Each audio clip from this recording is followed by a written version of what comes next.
Flour. It's a pretty basic ingredient, right? I mean, we've all got a bag in the pantry. But have you ever stopped to think about how it actually gets there? It's funny how we can go through life without really considering the journeys of some of the most common things around us. Well, today we're taking a deep dive into the world of flour milling and the surprisingly complex job of a flour purifier operator, all thanks to this super interesting guide from RoleCatcher. Yeah, and this isn't about those quaint, old-fashioned windmills we often picture when we think of flour. Right. I was just thinking about a water wheel and maybe a cute little donkey. Well, get that image out of your head. Modern flour milling is a whole different ballgame. It's a highly technical process, often taking place in large industrial settings. Okay, so much less idyllic than I imagined. Definitely more high-tech than pastoral. The guide actually talks about how these plants can be pretty noisy and dusty places to work. Flour purifier operators often need to wear protective gear because of all the fine particles in the air. Wow, I had no idea. So no more donkeys then. Not quite. Think massive machinery, strict quality control, and the constant need to adapt to changing consumer demands. So walk me through it. What does a flour purifier operator actually do? So picture this. Huge quantities of flour moving through a system of these things called screw conveyors. Imagine like giant metal spirals pushing the flour along. So it's a bit more intense than my little water wheel. Definitely. And a big part of the job is ensuring this flour is properly sieved and delumped. This is where those separators come in. They essentially act as giant sifters, removing any large particles or impurities. So it's all about making sure the flour has the right consistency. Exactly. If the separators aren't calibrated correctly, you risk over-grinding the flour, which can really mess with the texture. And nobody wants clumpy flour. Exactly. And on the flip side, you could end up with blockages in the system, which can bring the whole production line to a halt. That's where those problem-solving skills come in handy. Absolutely. A good flour purifier operator needs to be able to think on their feet, spot potential issues before they become major problems, and know how to keep those machines running smoothly. They need to troubleshoot on the fly. Sounds like a pretty crucial role.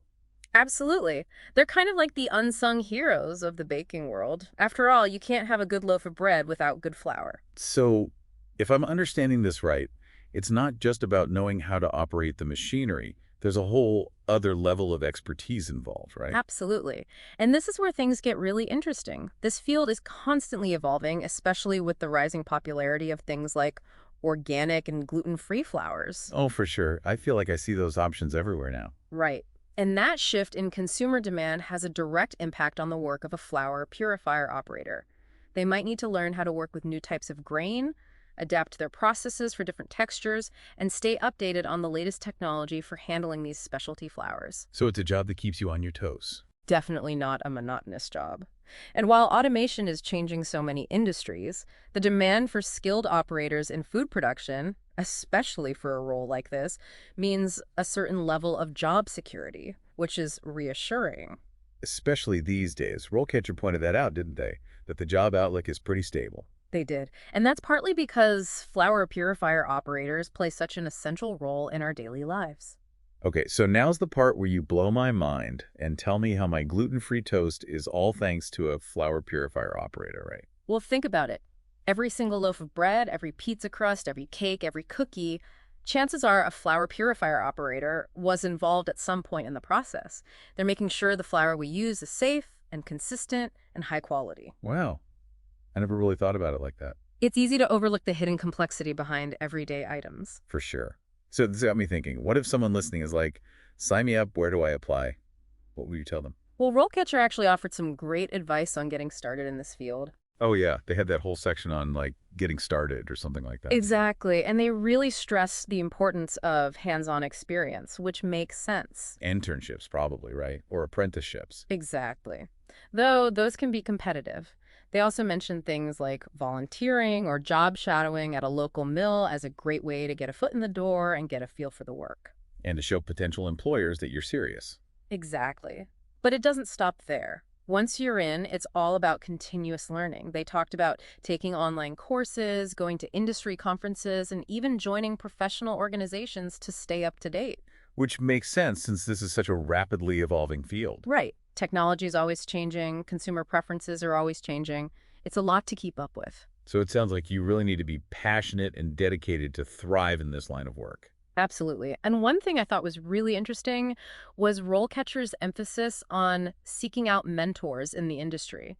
They said having someone to learn from, to guide you and offer advice can be invaluable. Like having a flour purifier operator Yoda. Exactly. Someone with years of experience who can help you navigate the industry. It's amazing to think about all the steps and all the people involved in getting something as basic as flour from the field to our tables. I know. It's like we push a button at the grocery store and poof, there it is. But the reality is so much more complex. I know I'll never look at a bag of flour the same way again. And honestly, I almost skipped this deep dive because I thought, flour, how interesting can it be? Boy, was I wrong. And that's what I love about these deep dives, right? We get to take these everyday things, these things we totally take for granted, and really uncover the hidden worlds behind them. It's like you're pulling back the curtain and suddenly you see the intricate machinery and the people who make it all work. Exactly. And speaking of those people, RoleCatcher included a whole section on finding mentors in the industry. Oh yeah, they said that having a mentor could be super valuable for someone just starting out. They made it sound like having a more experienced flour purifier operator in your corner could make all the difference. Someone to guide you, answer questions, maybe help you avoid some common pitfalls. Like having a flour whisperer to show you the ropes. Exactly. Someone to help you navigate this world. And they emphasize that this job really is a skilled trade, something you hone over time. It's not something you just pick up overnight. Well, this has been a fascinating deep dive. I feel like we've really sifted through the ins and outs of what it takes to be a flour purifier operator. We've gone from those romantic images of windmills to the very real demands of modern food production. All thanks to a simple bag of flour. Well, that's a wrap on today's episode. Thanks for joining us for this unexpectedly fascinating deep dive into the world of flour power. We'll catch you next time for another exploration into a topic you might think you know, but probably don't.